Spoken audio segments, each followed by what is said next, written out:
Hello, അമ്മ മനസ്സിൻ്റെ പുതിയൊരു എപ്പിസോഡിലേക്ക് എല്ലാവർക്കും സ്വാഗതം. ചാനൽ ആദ്യമായിട്ട് കാണുന്നവരാണെങ്കിൽ ഒന്ന് സബ്സ്ക്രൈബ് ചെയ്തിട്ട് ലൈക്ക് ചെയ്യണേ. അപ്പോൾ മേഘ കൂട്ടിക്കൊണ്ട് വന്ന ആൾക്കാർ മേഘയുടെ അച്ഛനോടും അനിയനോടും അനിയത്തിയോടുമായിട്ട് ആ വീട്ടിൽ നിന്ന് ഇറങ്ങി പോകാൻ പറയുകയാണ്.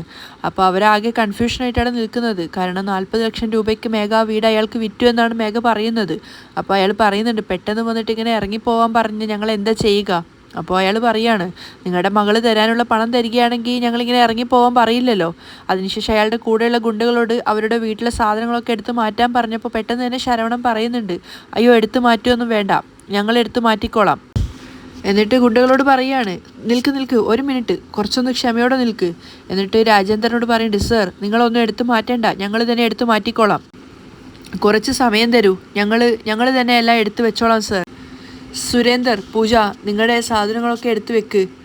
അപ്പോൾ അയാൾ മേഘയോട് പറയുന്നുണ്ട്, അപ്പോൾ ഒരു കാര്യം ചെയ്, നാളെ തന്നെ രജിസ്റ്റർ ഓഫീസിൽ വന്നിട്ട് ഈ വീട് എൻ്റെ പേരിലേക്ക് എഴുതി വെച്ചേക്ക്.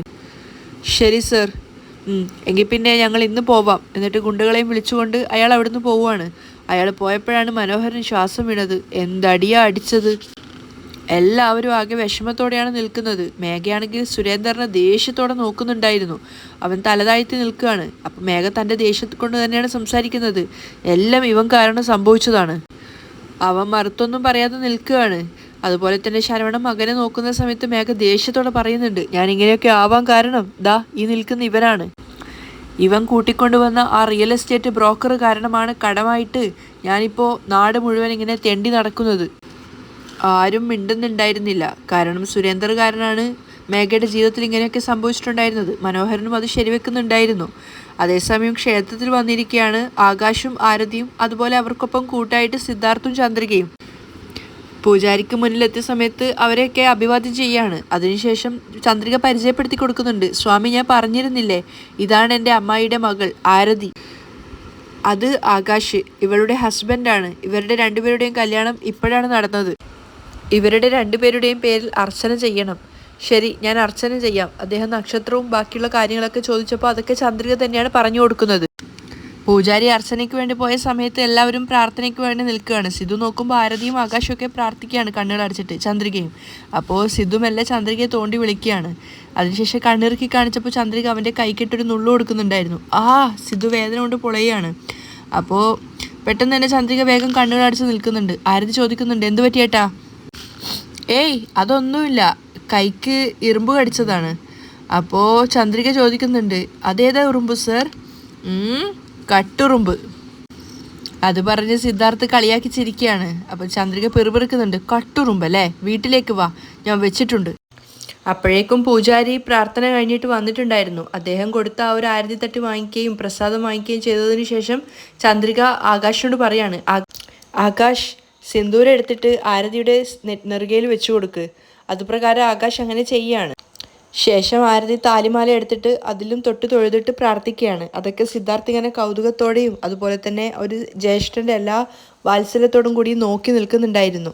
അപ്പം അതിനുശേഷം ആരതിയോടായിട്ട് ചന്ദ്രിക പറയുന്നുണ്ട്, നിങ്ങൾ രണ്ടുപേരും പോയിട്ട് ക്ഷേത്രം വലം വെച്ചിട്ട് വരാൻ വേണ്ടിയിട്ട്. അപ്പോൾ അത് പ്രകാരം അവർ പോവുകയാണ്. ആരതി പോകുന്നത് നോക്കി നിൽക്കെ സിദ്ധാർത്ഥിൻ്റെ കണ്ണ് നിറയുകയാണ്. അത് കണ്ടിട്ട് ചന്ദ്രിക പെട്ടെന്ന് ചോദിക്കുന്നുണ്ട്, സർ എന്താ കണ്ണിൽ എന്തെങ്കിലും പൊടി പോയോ? കണ്ണൊക്കെ ആകെ കലങ്ങിയിരിക്കുകയാണല്ലോ. കണ്ണിൽ കരട് പോയത് കൊണ്ടല്ല കണ്ണ് നിറഞ്ഞത് ചന്ദ്രിക, ആകാശിനെയും ആരതിയെയും ഒന്നിച്ച് ഇതുപോലെ കണ്ടതുകൊണ്ടാണ് എൻ്റെ കണ്ണ് നിറഞ്ഞത്. സാറിനെ കാണുമ്പോൾ തന്നെ വല്ലാത്ത അതിശയാവുന്നുണ്ടാവും അല്ലേ? വീട്ടിലുള്ളപ്പോൾ എപ്പോഴും ആരതിയായിട്ട് തല്ലുകൂടാറായിരുന്നില്ലേ? ഇപ്പോൾ ആരതിയുടെ കല്യാണം കഴിഞ്ഞത് ഓർത്തിട്ടായിരിക്കും കണ്ണൊക്കെ നിറയുന്നത്. കൂടെ ഉണ്ടാവുമ്പോൾ അറിയാത്ത സ്നേഹം തമ്മിൽ പിരിയുമ്പോഴാണ് മനസ്സിലാവുക.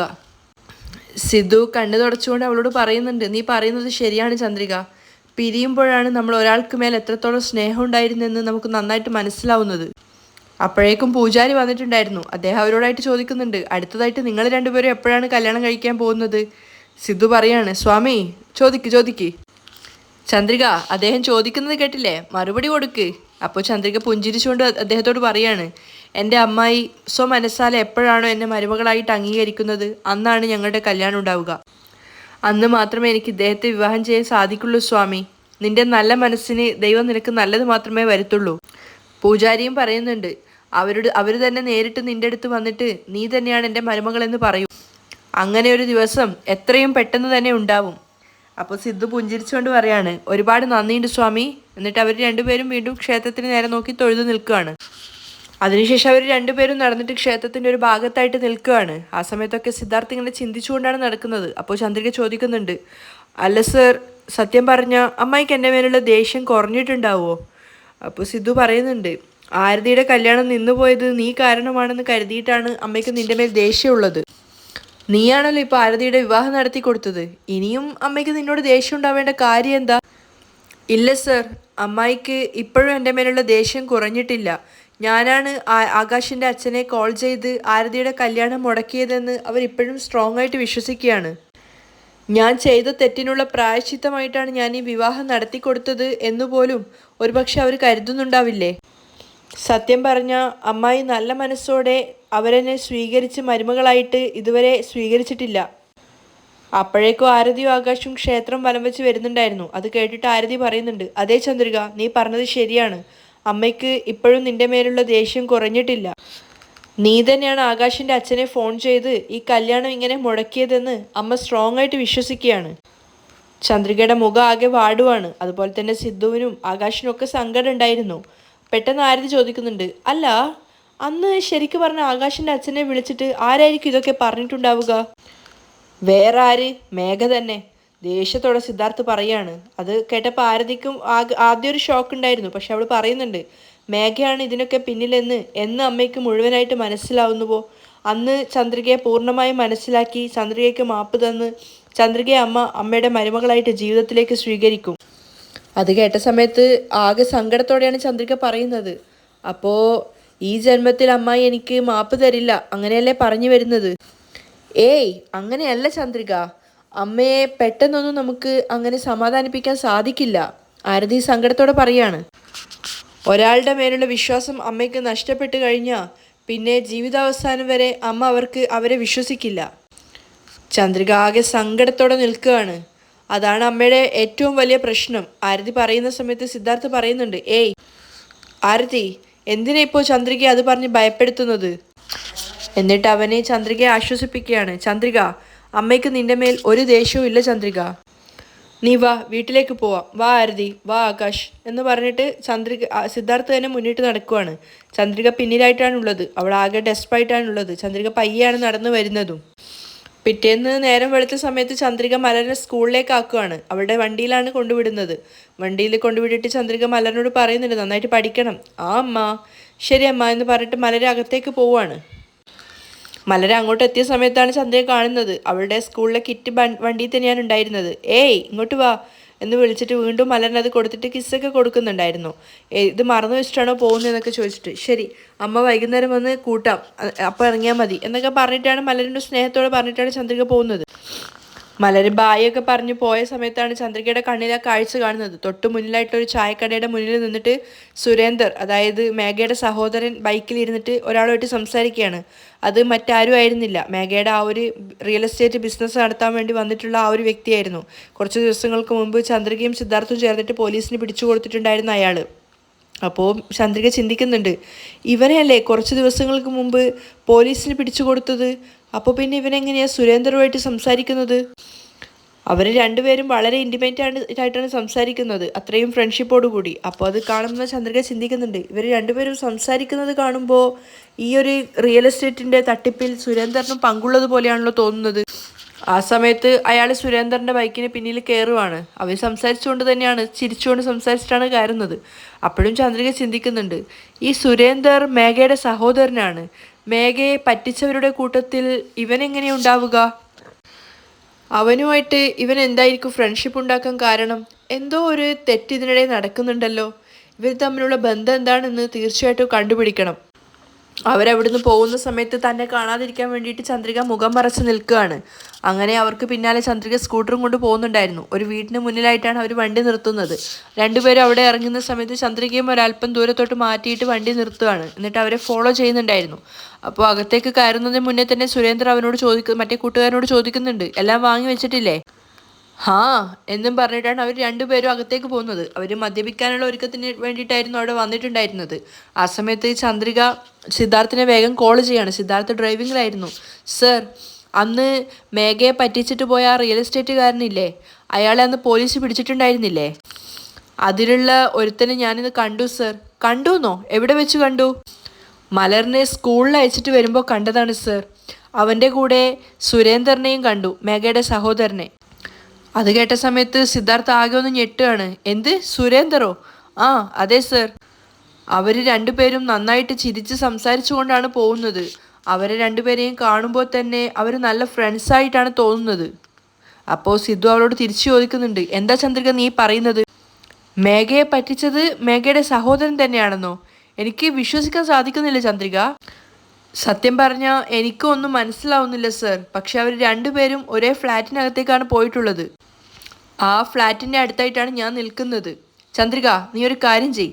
നീ അവിടെ തന്നെ ഒളിച്ചു നിന്നിട്ട് അവരെന്തൊക്കെയാണ് ചെയ്യുന്നതെന്ന് വാച്ച് ചെയ്.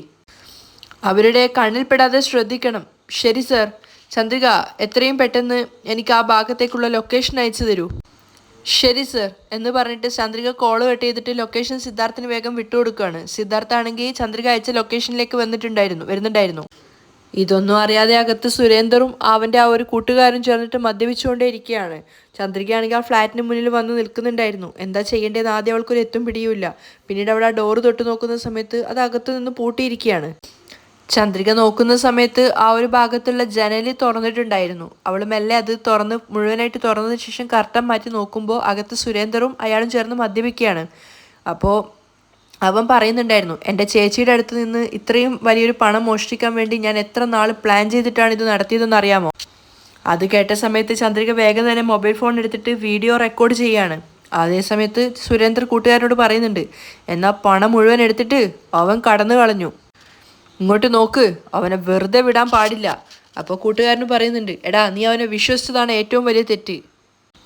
കുറച്ചെങ്കിലും ബുദ്ധിപരമായിട്ട് നീ ആലോചിക്കണമായിരുന്നു എന്ന് പറഞ്ഞിട്ട് അവർ രണ്ടുപേരും വീണ്ടും ദേഷ്യത്തോടെ മദ്യപിച്ചുകൊണ്ടേ ഇരിക്കുകയാണ്. ഇതൊക്കെ ചന്ദ്രിക വീഡിയോ പകർത്തുന്നുണ്ടായിരുന്നു. പെട്ടെന്നാണ് ചന്ദ്രികയുടെ കൈ തട്ടിയിട്ട് ആ ജനലിന് ഭാഗത്ത് വെച്ചിട്ടുണ്ടായിരുന്ന ഫ്ലവർ വേസ് താഴെ വീഴുന്നത്. അത് കേട്ട സമയത്ത് അവർ രണ്ടുപേരും തിരിഞ്ഞു നോക്കുകയാണ്. ചന്ദ്രിക വേഗം അവിടെ നിന്ന് മാറി നിന്നിട്ടുണ്ടായിരുന്നു. അപ്പോൾ മറ്റേ ആൾ സുരേന്ദ്രനോട് പറയുന്നുണ്ട്, ഏയ് ആ ജനലിൻ്റെ അടുത്ത് വെച്ചിട്ടുണ്ടായിരുന്ന എന്തോ വീണിട്ടുണ്ട്, അവിടെ ആരോ നിൽക്കുന്നുണ്ടെന്നാണ് തോന്നുന്നത്, നീ പോയി ചെന്ന് നോക്ക്. ചന്ദ്രിക അവിടെ മറഞ്ഞു നിന്നിട്ടുണ്ടായിരുന്നെങ്കിലും സുരേന്ദർ വന്ന് നോക്കുന്ന സമയത്ത് ഗ്ലാസിൻ്റെ ആ ഒരു ഇതിൽ കൂടെ ചന്ദ്രികയെ അവൻ കാണുന്നുണ്ടായിരുന്നു. പക്ഷെ ചന്ദ്രിക അത് കണ്ടതില്ല. അപ്പോൾ അവനാണെങ്കിൽ ആകെ ഞെട്ടി ഷോക്കായിട്ട് വേഗം വന്ന് കൂട്ടുകാരോട് പറയുന്നുണ്ട്, ഡേയ് ചന്ദ്രിക നമ്മൾ നിൽക്കുന്ന ഈ സ്ഥലം കണ്ടുപിടിച്ചടാ, ഇനിയിപ്പോൾ എന്താ ചെയ്യുക? അവർക്കാകെ വെപ്രാളായിട്ടുണ്ടായിരുന്നു. ചന്ദ്രികയാണെങ്കിൽ പുറത്ത് നിന്ന് ഇങ്ങനെ വീണ്ടും എത്തി നോക്കുകയാണ്. അപ്പോഴേക്കും സിദ്ധു അങ്ങോട്ടേക്ക് വന്നിട്ടുണ്ടായിരുന്നു.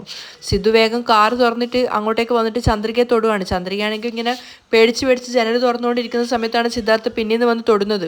സിദ്ധാർത്ഥ് വന്ന് ചന്ദ്രിക എന്ന് വിളിച്ച് തൊട്ടതും ചന്ദ്രിക പേടിച്ച് ഞെട്ടിക്കൊണ്ട് തിരിഞ്ഞു നോക്കുകയാണ്. അവരുടെ നല്ല ജീവൻ പോയിട്ടുണ്ടായിരുന്നു. ഏയ് ചന്ദ്രിക, പേടിക്കാതെ ഞാനാ എന്നൊക്കെ പറഞ്ഞ് സിദ്ധു ആശ്വസിപ്പിക്കുകയാണ്. അതിനുശേഷം ചന്ദ്രിക പറഞ്ഞു കൊടുക്കുകയാണ്, സർ അകത്തുണ്ട് സർ, അവരെ രക്ഷപ്പെടാൻ അനുവദിക്കരുത്, പിടിക്ക് സർ. അവരകത്തുണ്ടെന്ന് ഉറപ്പാണോ? ആ ഉണ്ട് സർ. അപ്പോൾ സിദ്ധു വേഗം പോയി വാതിൽ നോക്ക് ചെയ്യാണ്. ആ സമയത്ത് അവർ പരസ്പരം സംസാരിക്കുന്നുണ്ട് ഭയത്തോടെ. എടാ അവരിപ്പോൾ പോലീസിൽ ഇൻഫോം ചെയ്യും, വാ നമ്മൾ ഉടനെ എസ്കേപ്പ് ആവണം എന്ന് പറഞ്ഞിട്ട് സിദ്ധാർത്ഥ് ഇങ്ങനെ മുട്ടിക്കൊണ്ടേയിരിക്കുന്ന ആ വാതിൽ തന്നെ അവർ വലിച്ചു തുറക്കുവാണ്. പെട്ടെന്ന് അവരെ മുന്നിൽ കണ്ടപ്പോൾ ചന്ദ്രികയും സിദ്ധാർത്ഥും ആകെ ഒന്ന് ഭയന്നിട്ടുണ്ടായിരുന്നു. പക്ഷേ സിദ്ധാർത്ഥ അയാൾക്ക് പിന്നാലെ പോകുമ്പോഴേക്കും അയാൾ ഓടി രക്ഷപ്പെടുകയാണ്. ചന്ദ്രിക പിടിക്കാൻ നോക്കിയിട്ട് അയാളെ കിട്ടുന്നുണ്ടായിരുന്നില്ല. പിന്നാലെയാണ് സുന്ദർ വന്നിട്ടുണ്ടായിരുന്നത്. പക്ഷേ സുന്ദറിന് സിദ്ധുവിൻ്റെ കൈ കിട്ടിയിട്ടുണ്ടായിരുന്നു. പക്ഷെ കുറച്ചു നേരത്തെ തല്ലുപിടിച്ച് ബഹളത്തിന് ശേഷം സുന്ദറും സിദ്ധാർത്ഥിൻ്റെ കയ്യിൽ നിന്നും രക്ഷപ്പെടുകയാണ്. ചന്ദ്രികയും സിദ്ധാർത്ഥും അവർക്ക് പിന്നാലെ പോകുന്നുണ്ട്. ആദ്യം തന്നെ ഓടിയ ആൾ വേഗം തന്നെ രക്ഷപ്പെട്ടിട്ട് ഓടിയിട്ടുണ്ടായിരുന്നു. പക്ഷേ സുന്ദർ വീണ്ടും സിദ്ധാർത്ഥിൻ്റെ കയ്യിൽ ചെന്ന് പെടുന്നുണ്ടായിരുന്നു. സിദ്ധാർത്ഥ് കിട്ടിയപ്പോൾ തന്നെ 4-5 പൊതിരെ ഇടികൊടുക്കുകയാണ്. ഓരോ തവണയും സിദ്ധാർത്ഥിൻ്റെ കയ്യിൽ നിന്ന് തല്ല് കൊള്ളുന്നതിന് സുന്ദർ രക്ഷപ്പെട്ട് കുതറി ഓടിക്കൊണ്ടേയിരിക്കുകയാണ്. വീണ്ടും സിദ്ധു പിടിക്കും, വീണ്ടും തല്ലുകൊള്ളും. അങ്ങനെ ഓടി അവസാനം ഒരു ലോറി, അതൊരു റോഡായിരുന്നു, ഒരു ലോറിക്ക് പിന്നിൽ അവനെ കയറിയിട്ട് വേഗം രക്ഷപ്പെടാൻ നോക്കുവാണ്. പക്ഷേ സിദ്ധു വിട്ടുകൊടുക്കാൻ തയ്യാറല്ലായിരുന്നു. അതുകൊണ്ട് തന്നെ അവന് പിന്നാലെ പോയിട്ട് ആ ലോറിക്ക് പിന്നിൽ നിന്ന് സിദ്ധു അവനെ പിടിച്ച് ചാടിക്കുകയാണ്. എന്നിട്ട് പൊതിരെ അവൻ്റെ മുഖത്ത് തല്ലിക്കൊണ്ട് ചോദിക്കുകയാണ്, എവിടെയാണ് രക്ഷപ്പെടാൻ നോക്കുന്നത്? വാടാ വാ എന്ന് പറയുന്ന സമയത്ത് അവൻ ഭയത്തോടെ പറയുന്നുണ്ട്, സർ ചേച്ചിയുടെ അടുത്തേക്ക് കൊണ്ടുപോകല്ലേ സർ, പ്ലീസ് സർ, ചേച്ചിയുടെ അടുത്തേക്ക് കൊണ്ടുപോകല്ലേ സർ, എന്നെ വിട്ടേക്ക് സർ, പ്ലീസ് സർ, എന്നെ വിട്ടേക്ക് സർ. അപ്പോൾ സിദ്ധു അവൻ്റെ ഷർട്ടിന് കുത്തിപ്പിടിച്ചിട്ട് പറയുന്നുണ്ട്, ചേച്ചിയാണെന്ന് പോലും ഓർക്കാതെ 50 കോടി രൂപ വാടാനങ്ങാതെ എന്ന് പറഞ്ഞിട്ട് അവൻ്റെ കോളർ പിടിച്ചിട്ട് അവനെ വലിച്ചു കൊണ്ടുപോവാണ്. പിന്നാലെ ചന്ദ്രികയും. അങ്ങനെ സിദ്ധുവിൻ്റെ കാറിൽ തന്നെയാണ് അവനെയും കയറ്റുന്നത്. അവർ കാറും എടുത്ത് നേരെ വരുന്നത് മേഘയുടെ വീട്ടിലേക്കായിരുന്നു. ആ സമയത്താണെങ്കിൽ ആ ഒരു ചെറിയ വീട്ടിലെ പുറത്ത് തിണ്ണയിൽ ബെഞ്ചിലിരുന്നുകൊണ്ട് കാറ്റ് വീശിയാണ് മുത്തശ്ശി. കാരണം അകത്ത് കറണ്ട് ഉണ്ടായിരുന്നില്ലല്ലോ. മനോഹരനാണെങ്കിൽ എപ്പോഴും ഉള്ള പോലെ തന്നെ വിടുവായുത്തം പറയാണ്, എന്താ ചേച്ചി വീട്ടിൻ്റെ മുന്നിൽ വന്നിരുന്നിട്ട് ജോളിയായിട്ട് കാറ്റൊക്കെ കൊള്ളുവാണല്ലോ. പിന്നെ മനോഹരൻ്റെ ചേച്ചി ആയതുകൊണ്ട് ചേച്ചിയും വിട്ടുകൊടുക്കുന്നില്ല. കാറ്റ് മാത്രമാണ് ഓസിക്ക് കിട്ടുന്നത്. അതുകൊണ്ടാണ് അതെങ്കിലും കിട്ടട്ടെ എന്ന് കരുതിയിട്ട് ഇവിടെ പുറത്തു വന്ന് ഇങ്ങനെ ഇരിക്കുന്നത്. മനോഹരനും ചിരിക്കുകയാണ്. ചേച്ചി നന്നായിട്ട് വിശക്കുന്നു ചേച്ചി, വന്നിട്ട് ചോറെടുത്തതാ ചേച്ചി. ഏയ് നീ രാവിലെ പോയിട്ട് അരിയും പച്ചക്കറി സാധനങ്ങളൊക്കെ വാങ്ങിത്തന്നതുപോലെയാണല്ലോ ചോറിന് വന്ന് ചോദിക്കുന്നത്. രാവിലെ തൊട്ടേ നിന്നോട് ഞാൻ പറഞ്ഞതല്ലേ ഇവിടെയുള്ള അരിയും സാധനങ്ങളൊക്കെ തീർന്നു പോയെന്ന്. പോയി വാങ്ങിയിട്ട് വാ, അത് കഴിഞ്ഞ് നിനക്ക് ചോറ് തരാം, അല്ലെങ്കിൽ ഇന്നും പട്ടിണി തന്നെ. എന്ത് പട്ടിണിയോ? എന്താ ചേച്ചി ഇങ്ങനെയൊക്കെ പറയുന്നത്? മേഘയുടെ അടുത്ത് ഇതൊക്കെ പറയാൻ പറ്റുമോ? അവള് രാവിലെ തന്നെ വീട്ടിൽ നിന്നും പോയതാ, ഇനിയും വീട്ടിൽ വന്നിട്ടില്ല. വന്നാ ചോദിച്ചു നോക്കാം. ചേച്ചി അതുവരെ വിശപ്പ് സഹിച്ചു നിൽക്കാനാവില്ല ചേച്ചി, ഒരു കോഫി എങ്കിലും ഉണ്ടാക്കിത്താ ചേച്ചി. കോഫി ഉണ്ടാക്കണമെങ്കിൽ പാല് വേണ്ടേ? നീ പോയി പാല് വാങ്ങിയിട്ട് വാ. ഓ ചേച്ചി ഒരു കൊട്ടൻ കാപ്പിയെങ്കിലും ഇട്ടുതാ ചേച്ചി. അതിന് കോഫി പൗഡർ വേണ്ടേ? അയ്യോ ചേച്ചി വന്നൊരു കോഫി കുടിക്കാൻ കൂടി ഗതികേടിലായ അല്ലേ? എന്ത് പറയാനാ, എല്ലാം എൻ്റെ തലയിലെഴുത്ത്. എൻ്റെ ചേച്ചി ഇതറിഞ്ഞിരുന്നെങ്കിൽ ഞാൻ ഇങ്ങോട്ടേക്ക് വരാതെ കോവിലോ മറ്റോ പോവായിരുന്നു. അവിടെ നല്ല ഉച്ചക്കുള്ള ക്ഷേത്രത്തിൻ്റെ ഭക്ഷണം കിട്ടുമായിരുന്നു, നല്ല ചൂടുള്ള സാമ്പാറും ചോറും. അത് കേട്ടപ്പോൾ ചേച്ചിയും പറയുന്നുണ്ട്, എടാ ദുഷ്ട, ആദ്യം പോയി ആ ചോറും സാമ്പാറും ഒക്കെ വാങ്ങിയിട്ട് വാടാ. അതെങ്കിലും കഴിക്കാം. ഇനി പോയിട്ട് എന്താ ചേച്ചി കാര്യം? ഈ സമയം കൊണ്ട് അതൊക്കെ തീർന്നിട്ടുണ്ടാവും. ശരി, ഇനി മുതൽ ഏതൊക്കെ ക്ഷേത്രത്തിൽ ഏതൊക്കെ നേരത്തെ ഭക്ഷണം നോക്കിയിട്ട് അതൊക്കെ വാങ്ങിയിട്ട് വാ. അതെന്തിനാ ചേച്ചി വാങ്ങിയിട്ട് ഇങ്ങോട്ട് വരുന്നത്? നമുക്ക് അവിടെ വെച്ച് തന്നെ കഴിച്ചാൽ പോരെ, എന്നിട്ട് അവിടെ തന്നെ താമസിച്ചൂടെ? അയ്യോ ഓസിക്ക് വാങ്ങിക്കുന്ന ചോറിന് പോലും കണക്ക് പറയുന്നോ നീ? അയ്യോ അപ്പം നീയൊക്കെ എപ്പോഴാണ് സ്വന്തമായിട്ട് ജോലി ചെയ്തിട്ട് എന്നെയൊക്കെ സംരക്ഷിക്കാൻ പോകുന്നത്? ചേച്ചിയുടെ അനിയനായിട്ടുള്ള ഞാൻ ജോലിക്ക് പോയാൽ ചേച്ചിക്കല്ലേ നാണക്കേട് എന്നൊക്കെ മനോഹരനും വിടുവായുത്തം പറയാണ്. അവർ രണ്ടുപേരുടെ ആ പൊട്ടത്തരം പറഞ്ഞുകൊണ്ടിരിക്കുന്നിടത്താണ് കഥ അവസാനിക്കുന്നത്.